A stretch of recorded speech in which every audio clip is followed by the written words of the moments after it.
Congress party OBC विरोधी party है, इसलिए निश्चित रूप से इन्होंने काका कालेलकर कमीशन के रिपोर्ट को दबा कर रखा, इन्होंने मंडल कमीशन के रिपोर्ट को दबा कर रखा, इन्होंने ओबीसी आयोग को संवैधानिक मान्यता नहीं दी, इन्होंने ओबीसी के बच्चों को केंद्रीय पूल में रिजर्वेशन का अधिकार नहीं दिया और इन्होंने ओबीसी का हमेशा विरोध करने का काम किया है। अभी अभी इनके नेता को किसी एनजीओ ने लीक कर दिया है, अर्थ मालूम है या नहीं है मालूम नहीं, कभी पूछ ले कोई फुल फॉर्म तो तकलीफ आ जाए मान्यवर, परंतु अभी एक लीक कर दिया है तो ओबीसी ओबीसी ओबीसी। तो एक पत्रकार मुझे कह रहा था इतना बोले मैं कि इसकी एक तिथि होती है 180 दिन, पहली बार कब मिले बोले वो देख लेना, 180 दिन के बाद विषय बदल जाएगा। इसमें कुछ मन से नहीं होता है साहब। पूरा जीवन इनके पिताजी ने संसद के लोकसभा में खड़े रहकर मंडल कमीशन को लागू करने का विरोध कर दिया, वो आज ओबीसी की बात कर रहे हैं। मुझे तो भरोसा साहब नहीं बैठेंगे, मगर साहब ये पूछ रहे थे क्या परिवर्तन आया है। मैं आज उनको कहना चाहता हूं कि मुरली मनोहर जी राष्ट्रीय अध्यक्ष थे, नरेंद्र मोदी जी हमारी यात्रा के संयोजक थे, लाल चौक में तिरंगा फहराना था, हम सभी गए थे, हमें जाने नहीं दिया। मोदी जी और कुछ लोग जान की परवाह करे बगैर गए और तिरंगा फहराया। तिरंगा फहराने के लिए भारत के हिस्से पर सेना को दखल करना पड़ता था, वही लाल चौक में 26 जनवरी को घर घर तिरंगा फहरा गया। मान्यवर कहते हैं क्या परिवर्तन आया है। 30 साल से थिएटर बंद थे, थिएटर नहीं चलते थे कश्मीर में।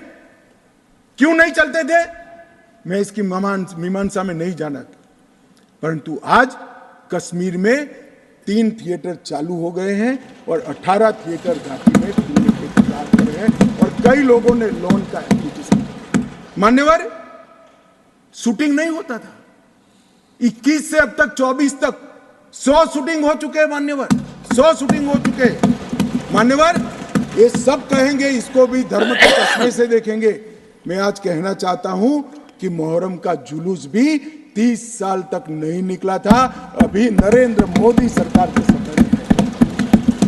मान्यवर इनको बदलाव दिखाई नहीं पड़ेगा, जैसे मैंने कहा उनके चश्मे में खराबी है, वो आज भी गलती स्वीकार करने के लिए तैयार नहीं है, मगर मैं उनको कहना चाहता हूं कि देश आपकी स्वीकृति का मोहताज नहीं है। देश की जनता अब समझ चुकी है कि कश्मीर के सवाल के मूल में जवाहरलाल नेहरू की गलतियां थी, वो पूरा देश।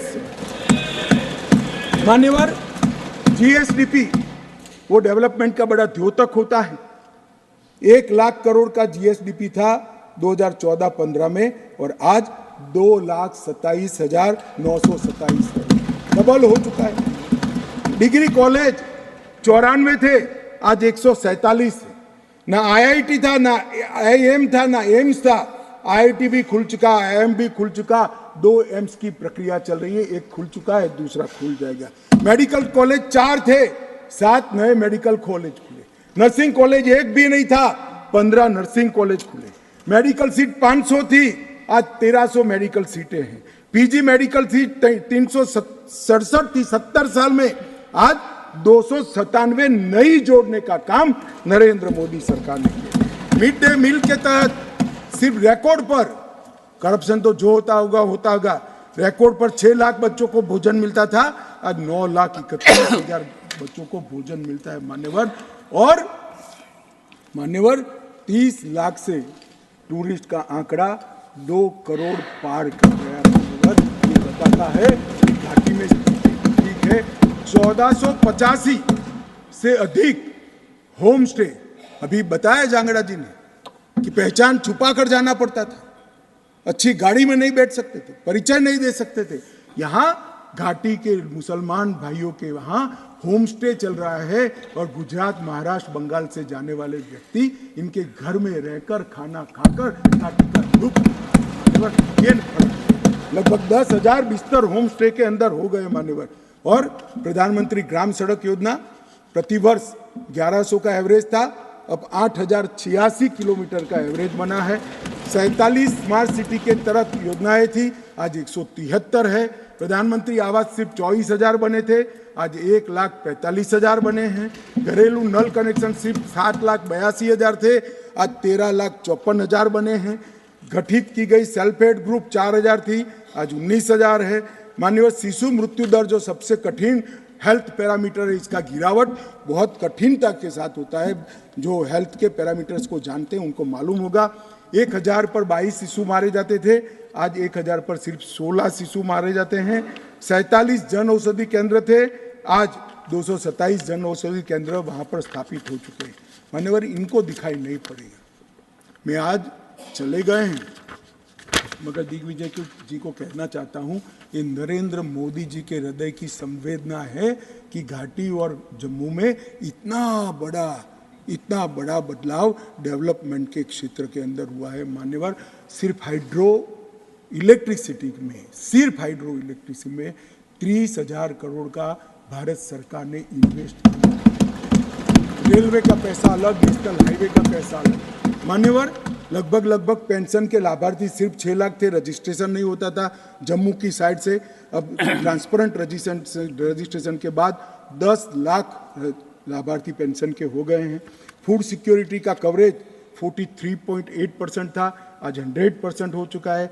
हेल्थ कवरेज देश भर में एकमात्र राज्य ऐसा है जहां प्रधानमंत्री आयुष्मान भारत योजना, मान्यवर, सिर्फ गरीबों के लिए नहीं है, गरीब से लेकर धनी से धनी तक, फारूक अब्दुल्ला जी तक, सभी को प्रधानमंत्री आयुष्मान भारत योजना का फायदा मिलता है।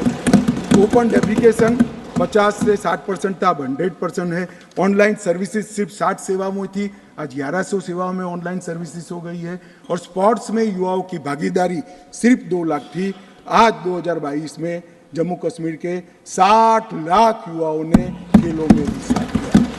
मान्यवर, पूछते हैं कि क्या बदलाव आया, मैं इनको ही बताना चाहता हूं। और मान्यवर, ढेर सारी चीजें हैं, अब ये चले गए हैं, मैंने दूसरे सदन में भी बताया, मगर मैं देश की जनता को विश्वास दिलाना चाहता हूं कि मोदी जी ने लाल किले से प्राचीर से इस देश को वादा किया था, और मोदी सरकार और प्रधानमंत्री स्वयं इस चीज पर अड़ग है कि कश्मीर के युवाओं को हाथ में कभी बंदूक नहीं लेनी पड़ेगी, पत्थर नहीं लेने पड़ेंगे, इनके हाथ में लैपटॉप और किताबें भी होगी, नए कश्मीर की शुरुआत होगी। मान्यवर, आतंकवाद मुक्त कश्मीर बनने की शुरुआत हो गई है। नया कश्मीर, विकसित कश्मीर, जब विकसित भारत बनेगा, कश्मीर देश के सभी राज्यों के समकक्ष होकर वहाँ पर खड़ा होगा। दुनिया भर के यात्री आएंगे ऐसे कश्मीर की रचना के लिए। ये जो विधेयक लेकर मैं आया हूँ, मैं आपको निवेदन करता हूँ सभी लोगों को